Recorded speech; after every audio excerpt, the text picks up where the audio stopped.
there's an adoption curve, and people are like, oh, I can do all this stuff. And Mhm. then they're going to reap the unasked for consequences of the stuff, which is so much nonsense. And I said slop before, but just like generic stuff that's out there.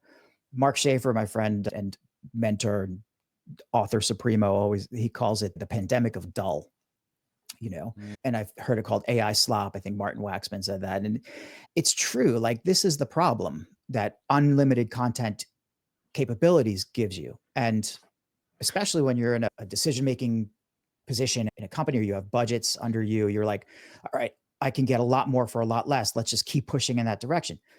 So it's easy to fall into this trap. Now we are seeing this more and more in all different platforms. LinkedIn is cracking down on AI content as far as they know. And a lot of companies are certainly kind of being more careful about it and suspicious of it. And consumers, the people we're trying to reach, they're the ones who are most like, why, this is boring the hell out of me. Or what's in this is AI. They're getting it, right? They're understanding. So because it's kind of flipping in that other direction, now producers of content are in the position where they have to figure out the quality part. They got to figure out what does that look like. And it certainly means pulling back the volume a little bit. Stop producing so much stuff for no reason. It means getting more focused on your targeting. It's in some ways, it's actually the same best practices that marketers, communicators should always have had, which is to know your audience, know what they like, know what they want, know what they need, and know what you want them to do. So that's the first thing. The second thing is know where they are. Where are they?